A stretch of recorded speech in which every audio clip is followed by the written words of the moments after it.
3. bab.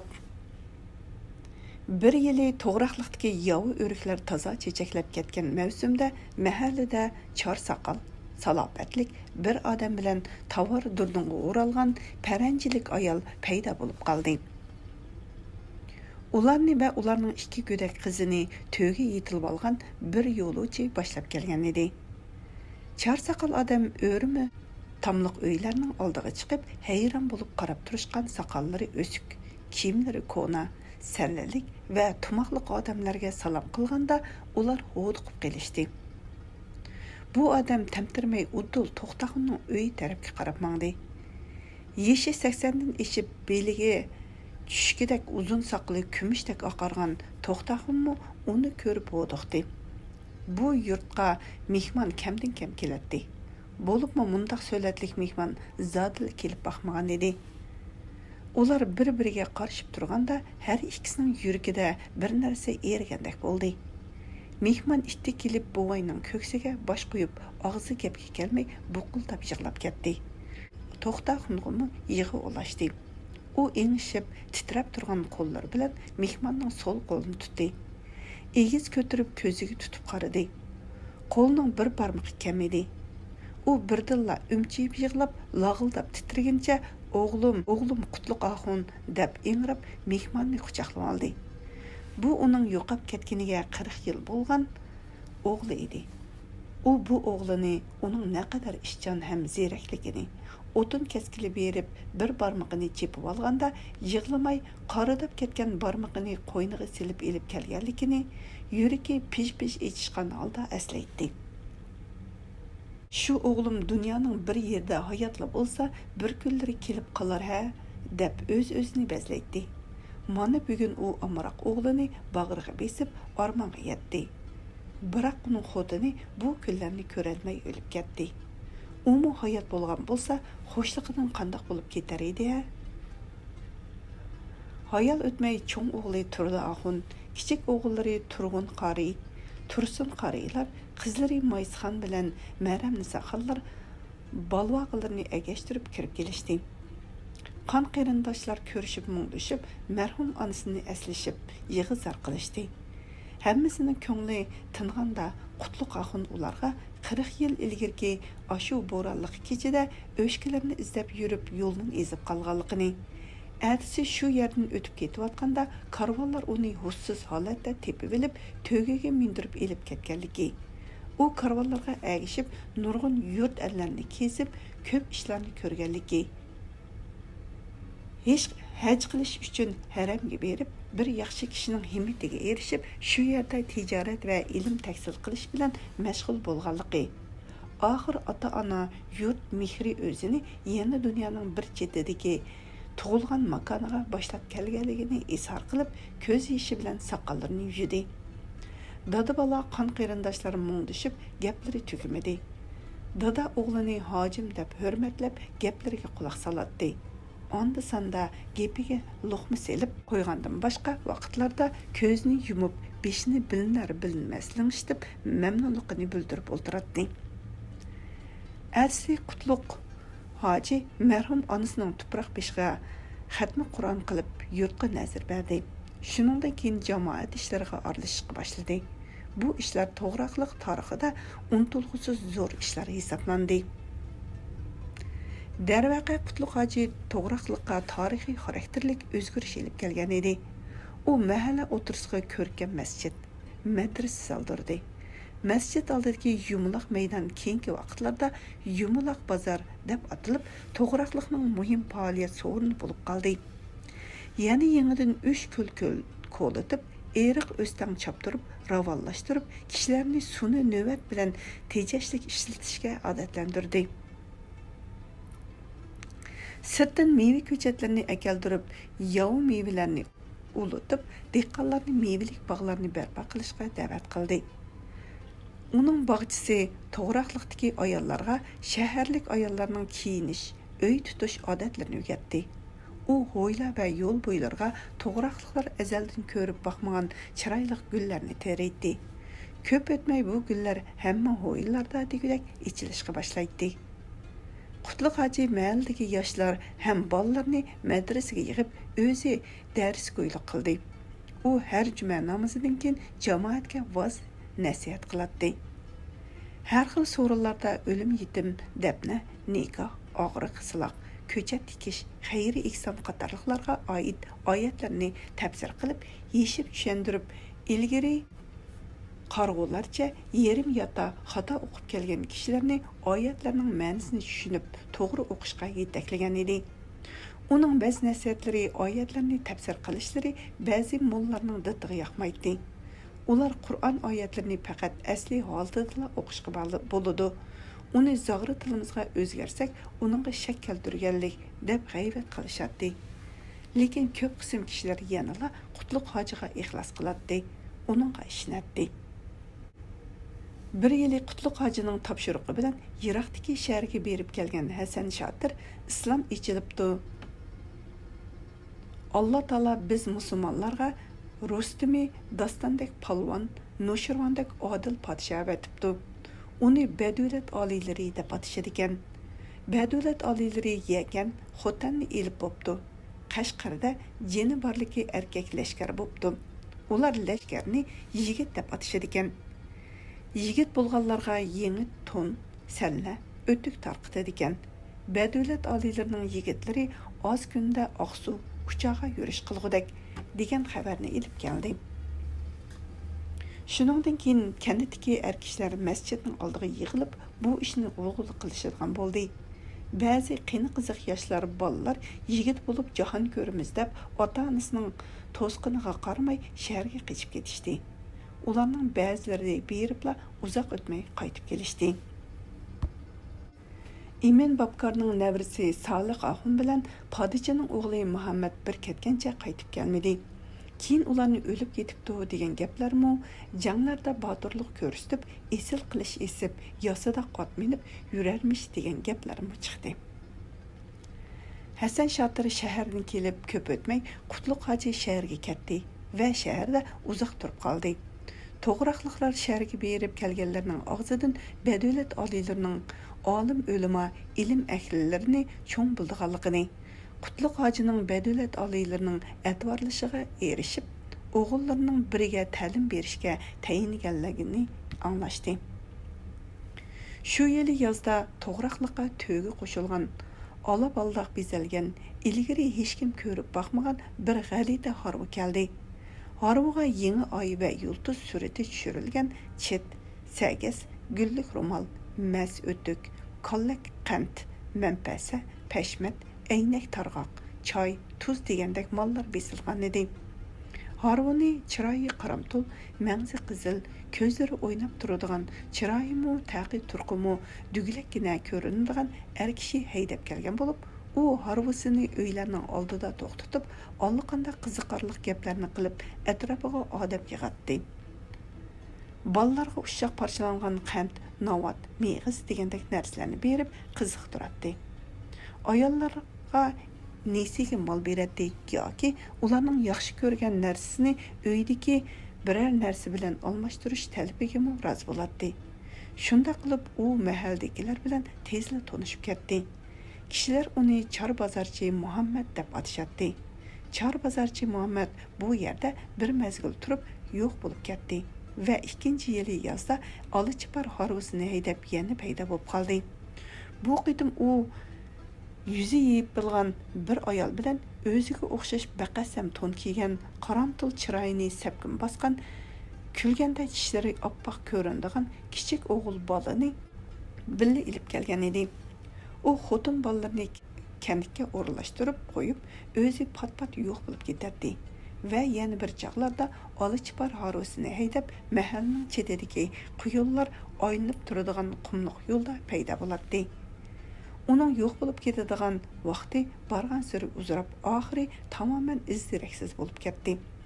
Keyin ba'zilar Muhammad Chor bozorchini yo'lda qaroqchilar o'ltirib yetibdi desa, yana ba'zilar Muhammad Chor bozorchi shaharda katta savdogar bo'lib yashab yetibdimish, 4 xotini bor emish deyishadi. Bu gaplarning qaysi rost, qaysi yolg'onligini hech kim bilmaydi. Shu yillarda to'g'raqliq rasmiy kanit bo'lib ro'yxatga olindi. Bozordan harvoliq amaldorlar kelib, qozi rais, oqsoqol, ko'kbeshi, mirrab, jorubkashlarni tayinladi. To'xta Axunning cho'ng o'g'li Turdi Axun 70 yoshida to'g'raqliqning tunji oqsoqoli bo'ldi. Shuningdan tartib bozordan shariat bo'yicha o'shir zakot yiquvchilar kelib turadigan bo'ldi. Yozda Qutlug' hoji to'g'raqliqqa keldi. Uning bilan kimxab to'ndiq yo'g'on sanlik amaldor sifat kishilar birga kelgan edi.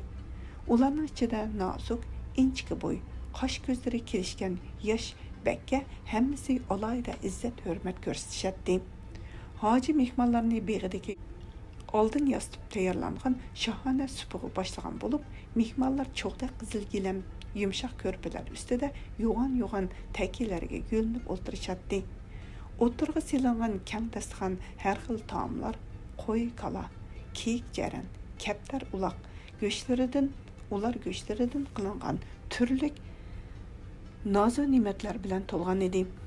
Bog'ning ichkarisida bir necha qovurg'a go'shtlarini uzun yulg'un shoxlarga o'tkazib ko'p qilib atadi. Pishqanlarni leganlarga ilib, udduliq dasturxonga to'shiydi. Og'zi dimlangan cho'ng to'nurdan pishib tayyor bo'lgan paxlan kavupining mezlik purqi tarqalishga boshlagan edi. To'yib kekirishga boshlagan mehmonlar oz-ozdan ilib, xo'shaqmagandek chaynashib o'ltirishadi. Ularning oyoq tarafiga joylashgan oqsoqol, imom manzillar hurmat takalluf bilan mehmonlarni yeb ishishga da'vat qilishadi. Kavoblarmi ko'p yeyilmadi. Tavoqlarda ilib kelingan muzdak do'g'ab bilan gamida suvi to'lgan yel yemishlar e'tibor topdi. To'yib yeb, ussuzliqi qangan mehmonlar orqa-orqadan o'rnidan turib, qo'rsaqlarini bo'shtib kelib, ko'rpalarda yonboshlab yetib, parangga tushdi. Ular badavlat oliylarining jang g'alabalari, uning odil donoligi to'g'risida yoki qaysi bir sarvoz yigitning jangda qandoq botirlik ko'rsatganligi, qaysi bir tuman begining bilarmanlik qilib oliylarining advorlishidan qolganligi to'g'risida so'zlashadi. Shariat masalalari ustida bas munozara gapdorlik qilishadi. Kanitga tomoshaga amroq kishilar bilan ushoq bolalar bog'ning neriqi burchigiga to'plashib, pozori kiyingan so'latlik bu mehmonlarning har bir harakatiga zan qo'yib, qiziqib qarab o'ltirishadi. Ular to'laroq heliqi yosh bakka qarashadi.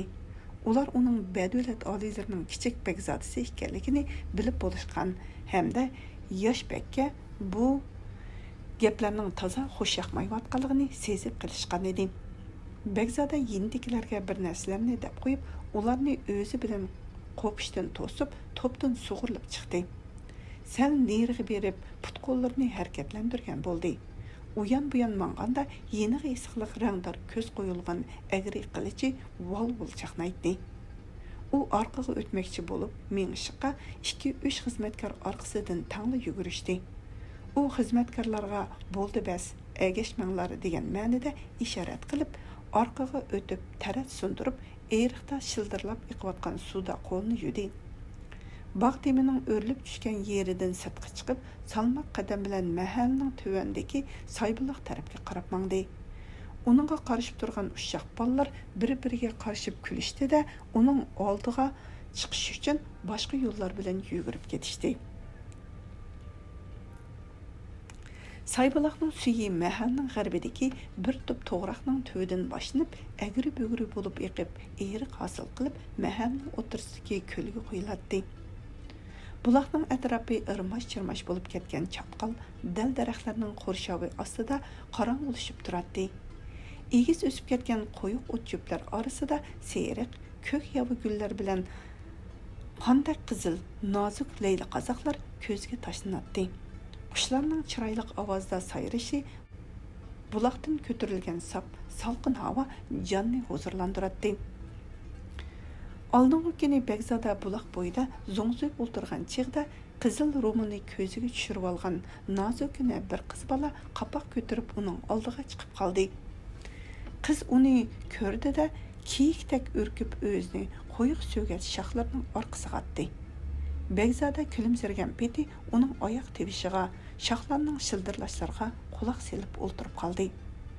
Alaqsatlik ichida qolgan sabiy ko'zlar to'zaqqa tushgan qush qanotidek lipildab ketgan uzun kirpiklar, glasdek qizil, namxush, titrab turgan lablar uning ko'z oldidan ketmaydi. Qiz qayta ko'rinmadi.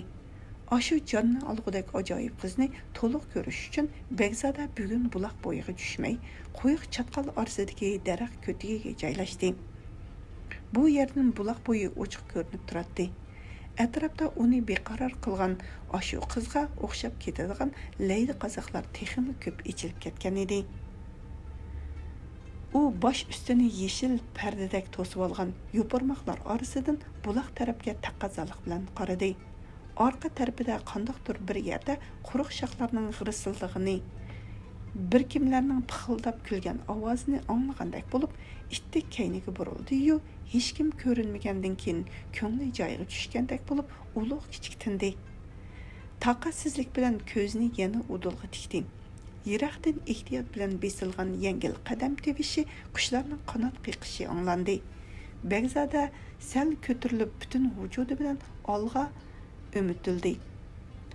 Daraxt shoxlari orasidagi bilinar-bilinmas chig'ir yo'ldan bir qiz chiqib keldi. U tamtirgandek, nimanidir qo'rqqandek ehtiyot bilan mang'atdi. U dal Begzada kutgan qiz edi. U atrofni diqqat bilan tinglab, ro'molni qiya ichib, atrofga o'g'irliqcha qaradi-da, ko'ngli tingandek xushal bo'lib, ittik buloq bo'yiga tushdi. U 13-14 yoshlardagi amdila qat yorgan g'uncha kabi yumron, ma'sum va go'zal bir qiz ediki, ko'zlariga liq to'lib turgan shirin tush ichida bu dunyoga hayronlik, aymanish bilan boqatdi. U go'zal o'z go'zalligi usul o'ynayotgandek chiroyli meng'ishlari, ma'sumona beqishlari bilan bu dunyoni nurlantirib turganligini asla sezmaydi. U uçumlarga liq suv ilib, osmonga etib, kun nurining julalantirishi bilan haqiqatdek vilildab, unchi marjon bo'lib etilib tushgan suv tomchilariga qarab kulatdi. Qo'llarini o'zining uzatib, ularning olqonlariga sansiz ushoq parchalarga bo'linib, hayrat chachrab ketishidan zo'qlanadi. Ro'moli bo'yniga tushib, ushoq o'ralgan qo'ng'ir chochlari majnun taldek suvga chilishib qolgani bilan hisoblashmaydi. U o'ynab hadi. Birdilla nimanidir eslagandek mayislik ichida shuklanib qoldi. Qapoqni suvga patirib, bulduqshitib suv oldi. Chochlari va ro'molni o'ngshab, qapoqni yudib, chig'ir yo'lda yurib ketdi. Yo'g'on qapoq uning nozik bo'ynini besib turgan g'alita maxluqqa o'xshaydi. U itoatmanlik bilan ushoq chiroyli chamdab mang'atdi. Әтісі Құтлы Қажи башлық yurt çoğları qızның өйге әлчілігі бады. O 80 yaşlıq iki көзі әма bir buvayның yalğız nəvirsi idi. Açıqı yaman tərsə buvay ularga yüz xatır qılmay. Bədövlətdək padişahның oğluğa qız tepilmay qaptı mı? Onunğa dəb qoyunla, mening muşu bir tal nəvirəmgə көз qızartmısın. Allah Taala meni közümdən ayırgan bolsu mu? Rəhim şəfqetidən ayırmadı. Muşu nevram Allah'ın iradesi bilen bana hasımı buldu, anımı buldu, dadımı buldu. Emdi kelip Begzadem mendek aciz qeyrni yalğız nevramdan ayırıp etem diken dep vaqırdı.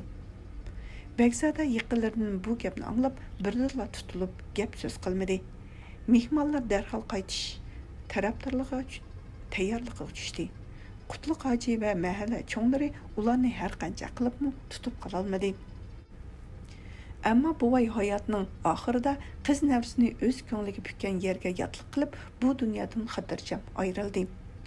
Ko'p yillardan keyin Haqquli bek o'z akasining buyrug'i bilan cho'l bayovonda o'ltirib, bir nomsiz jilg'iga dafn qilingan chaqlarda buvayning bu navri qizi bir-biridan chiroyli 4 bolaga ona bo'lib qolgan edi. Itoatman shukr qanotchan bu sahro ayoli tirikchilik g'imi bilan tinish yashaydi. Kichik vaqtlardagi cho'chakka o'xshaydigan ashu ishlarni o'ylabmi qo'ymaydi. Ayni yillardagi so'latlik Begzadaning ichinishlik oqibatini texmo tasavvur qila olmaydi. Shu yillarda janubdagi 6 shahardan tortib Turpan, Urumchigacha bo'lgan keng zamonda yuz bergan o'zgarishlardan to'g'riqliqmi chetda qolmadi. Er kishilar salla dastorsiz, ayollar paranjisiz yurish qattiq ma'ni qilindi.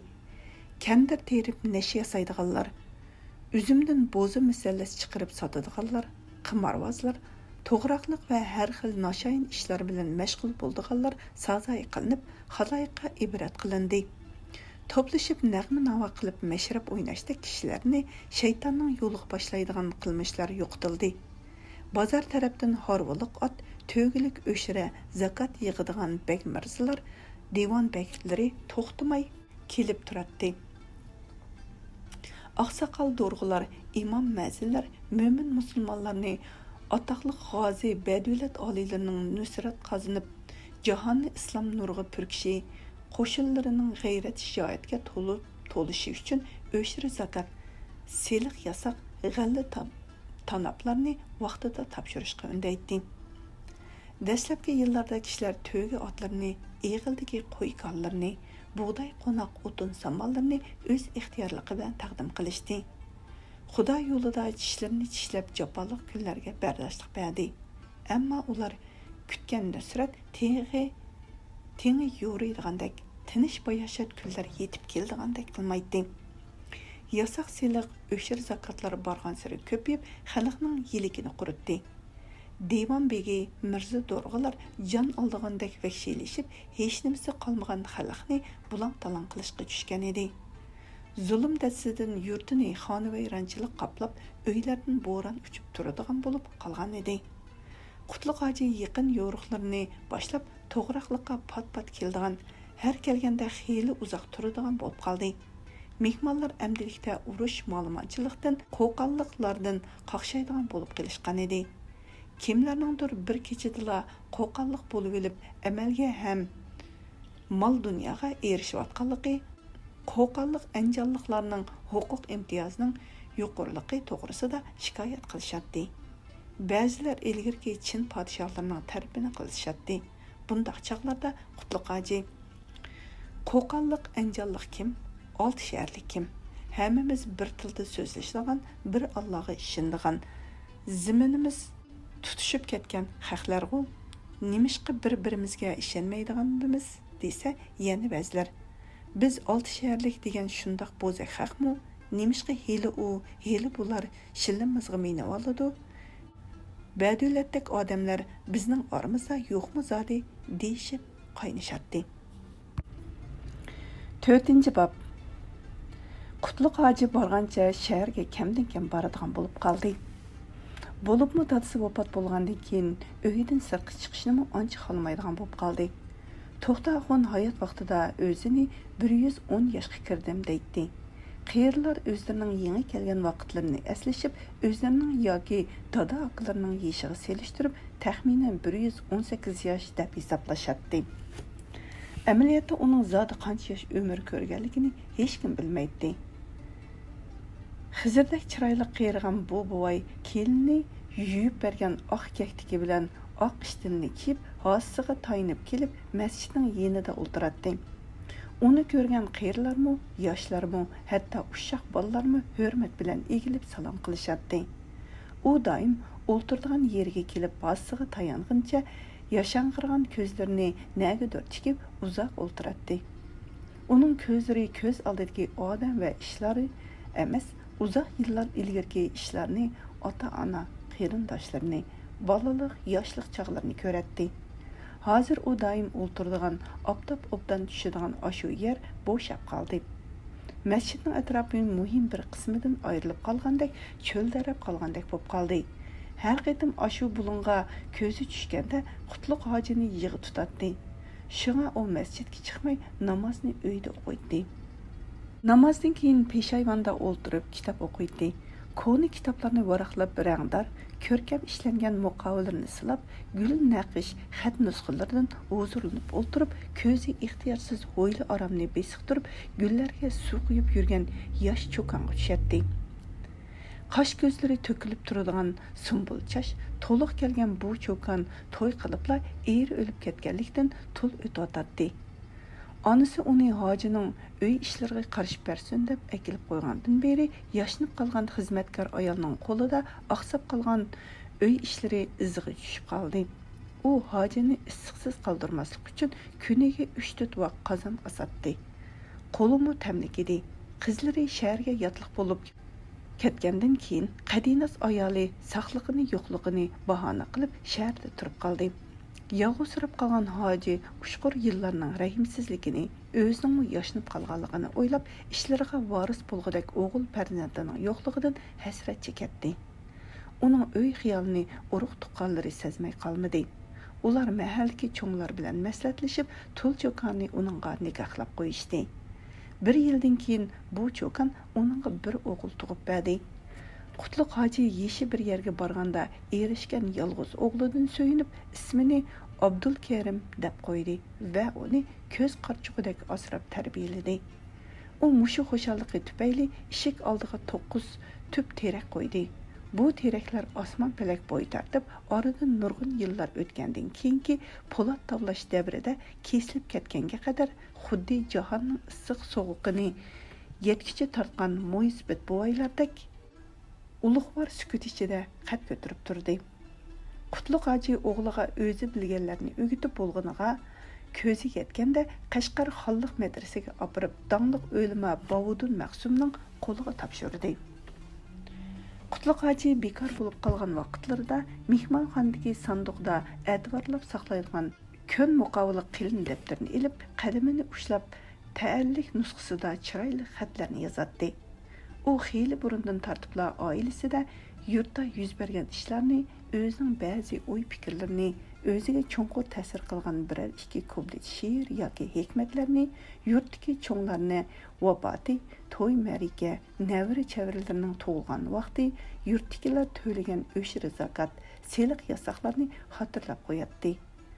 U dadisi to'g'risida marhum dadam To'xta Axun Hijriyaning 1306-yili Shabon oyining 17-si 118 yoshida Paniydan Boqiga safar qildi. Yotgan yeri jannat bo'lsinlar.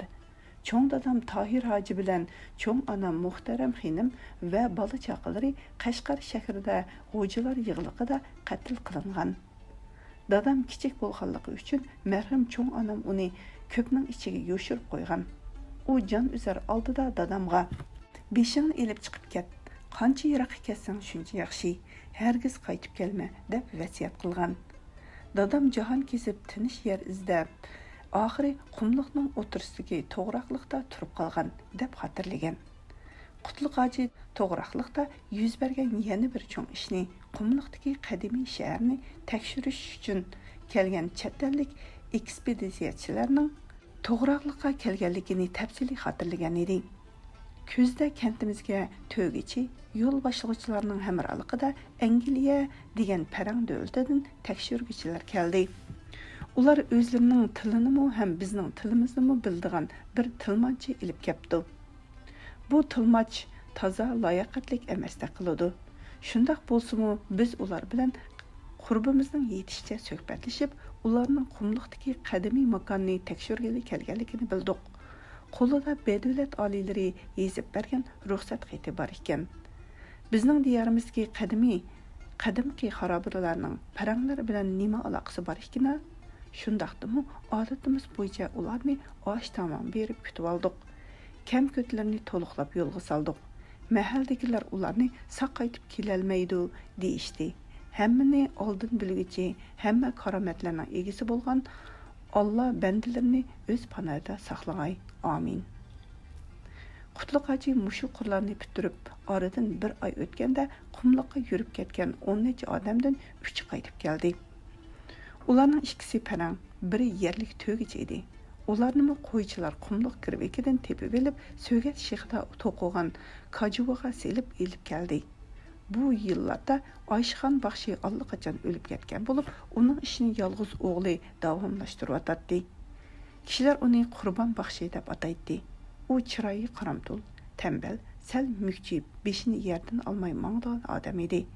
Onda-sonda beshini ko'targanda bo'lsa, bo'rtib chiqqan mangli bilan yong'oq so'ngaklari orasidagi cho'nqur ko'zlari yirtqichning ko'zlaridek paqirab ketadi. Oliyib surlik qarashlari, qo'pol, g'arang-g'urung ovozda vaqirab so'zlashlari onasining o'zi edi. Paranglar uning parvish qilishi bilan tezlik maqturga keldi. Ular saqiyipla baxshining yildiz qaynatmasi bilan ko'mlash dorisiga qiziqib qoldi. Baxshiga bedavlat tarqatgan tangi pullardan berib, ham uning maxfiyatligini qattiq saqlash shartini qabul qilib, dorilarning tarkibini xotirlab olishdi. Hammadan ularga pir o'ynatish nihoyatda qiziqarli tuyuldi.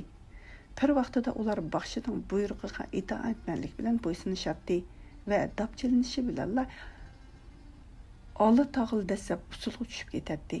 Putqo'llari uzun, kalampay kelgan bu odamlarning usul o'ynagandagi holati nihoyatda kulgili ham bechora ko'rinadi.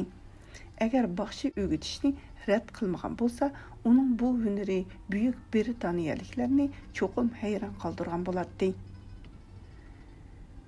İki ekspeditsiyachi mahallada xeyli uzoq turdi. Ular mahalladagi qiyirlar bilan to'lara qutlug' hoji bilan paranglashadi. Uşaq ballar ularning kaynidan chiqmay yuradi. Mahalladagilar ichida ko'k ko'z, yeshil ko'z ham chiqir ko'zlar bor edi. Lekin bu qadar ochiq, uzul-kesil ko'k ko'zlar dehqonlarni hayron qoldirgan va hayajonlantirib qo'ygan edi. Ular mushu ikkisining ko'zimi bizning ko'zimizdek o'tkirmidi? Osmon ularg'imi ko'k, gul ularg'imi qizil ko'rinamdigandi deb so'rashadi. Paranglar ilib yuradigan durbun, kompas, chaqmoq teshi, miltiq degandek narsalar ularni havaslantiradi va qo'rqitadi. U narsalarni silab beqishni yoki qo'liga ilib ko'rib beqishni orzu qilishadi. Paranglar bo'yniga esib yuradigan qildik inchika tillari chik-chak qilib mangdigan qo'yin soati ularga nihoyat qiziqarli tuyuladi.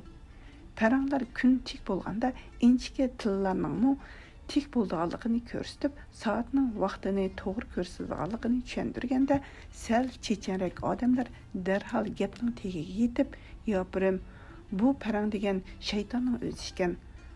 Xudo yaratgan vaqtni kichkina qutining ichiga solib olibdi emasmi?" deb ketishadi. Paranglarning biri masjid oldidagi odam ko'p yig'ilgan so'rinda qo'ynidan oltin yaltilgan kichik bir loy haykalni chiqarib kishilarga ko'rsatganda hammasi cho'chib ketishdi. Hatto ko'zlariga ishonmay qoldi. Uning rostila qadimiy shahardan ilib kelingan narsa ekanligiga ishonganda bo'lsa, paranglar bu haykalni qanday qilib kelolgandi? Qadimiy shaharning sehri karomati kofirlarga kor qilmamdigandi ya deyishib yoqalarini tishlashdi. To'g'raqliqda yosh vaqtlarda yo'lvoz, yelpiz o'g'ligan Hoshim Axun ismli usta palvon bor edi. Paranglar Hoshim Axunga qiziqib qilishdi. Bo'libmi ovchilikqa havas qildigan qo'ng'irchash tamballara kelgan bir parang doim Hoshim Axunni izlab berib, yo'lvozni qayerda uchratganligini, uni qanday o'g'ilganligini zerikmay so'raydi. U Hoshim Axun boshliq yerlik ovchilarning boshlashi bilan bir necha qitim o'g'i chiqqan bo'lsa-mu, tali o'ngdan kelmadi.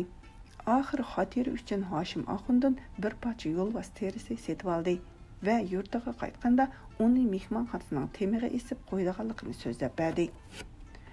Paranglar safarga chiqqandak bo'lganda tayyorligini taqilib, dehqonlarni setib olgan ot tugilarga yuk taqlarini ortib, keyin yana keldiganligini aytib, mahaldagilar bilan xo'shlashdi.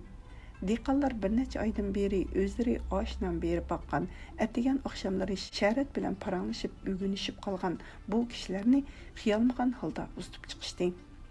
Ular ketib xeyli kungacha ularning kichik boladak sodda ham tuzligi, xiyoliga kelganni yo'shirmay davirdiganligi, shahardan kelgan beglardek holi yo'g'onlik qilmay, nima bo'lsa yevirdiganligi, chamxur, kava to'g'rab atgan o'mashqa naqadar amroq ekanliklarini so'zlashib yurishadi. Bir qitim Qurbon baxshi ularning gapini bo'lib, g'arang-g'urung ovozda: "Parang degan soddimikin, yovashmikin? Jahonda hiylagar haq u. U haqning xiyoli sizlar bilan bizdek go'l odamlarni aldab, ovu qumliqdagi mol dunyoni ilib olishda. Qarab turinglar, ular texin necha keladi. Ashu yerki depni dunyoni tugatmaguncha bo'ldi qilmaydi. Parang deganga bizdek qari turk odamlarga teng kelolmaymiz. Avu bedavlat bilan chin podshohimu teng turolmaydi" dedi. Shundoq deb ko'zlarini olaytqincha xuddi paranglar uning o'chini ilib berdigandek zaharxandlik bilan atrofdagilarga qarab chiqdi. 30 yoshga kirguncha o'yinolmay, mahalning chetidagi onasidan qolgan koni kapida jindek yolg'iz yashaydigan bu banda nemishqildir odamlarga o'shlik qiladi. Qiz cho'qalarni ko'rganda bo'lsa, yerginishdan chiroyini purishtiradi. Kishilar uni g'oyibdan o'ylangan emish. Kunda oqshimi tunglikdan kaptar suratlik bir jin baxshining uyiga uchib kirib ketarmish. Uyga kiribla ayolga aylanib, qozonga unni chalg'ash, ikki putini qalab baxshiga osh etib berarmish deyishadi. Yana ba'zilar Qurbon baxshi kechisi no'g'ushqa minib uchib yurarmish. Ko'z yumib ochqicha ko'hi qapqa berib kelarmish deyishadi. Ayollarga o'sh bo'lganligidan keyin uning jodu istqo'llari onasinikidek ta'sir qilmaydi. Lekin uning o'yg'oq turib tush ko'rayotgandek vaqirab qildigan so'zlari to'g'ri chiqib qoladi. U shundoq vaqirab so'zlab yetgan narsalarni tepib beralaydi. Kishilarning taqdiridan oldin bishorat beradi. Uning paranglar to'g'risidagi so'zlari to'g'ri bo'lib chiqdi. Keyingi yillarda to'g'riqliqqa inglizlarmi, o'ruslarmi, fransuz, yaponlarmi, xanzurlarmi keldi. Kelgandimi oyog'i uzilmay keldi. Ularning ba'zilari keyin to'g'riqliqda yana paydo bo'ldi. Ba'zilari bir ketgancha ko'rinmadi. Qaytib kelganlari to'g'ilab, sanduqlab nimalarnidir ilib keldi va yana to'gilarga yuklab ilib ketishdi. Sanduqdagi narsalarni ba'zilar oltin kumush ekan desa, ba'zilar but sanam, ko'zi ko'mzak, koni kitob, rasm degandek narsalarmish deydi. Hamma odam parang deganmi qiziq ekan. Otam zamonidan qolgan ashu ko'zi ko'mzak, but sanamlarni nima qildigandu deb hayron bo'lishadi. Har xil farazlarni qilib tegiga yetalmasmi, o'z yurtidagi narsalarni oli kimlarning e'tiborlab bulab-talab elib ketayotganligidan andishiga tushib qilishadi. Oxir yana butparast narsalari dinsizlar bilan nisarlarga halol, musulmonlarga harom deb ko'ngillarni taskin topqizishadi.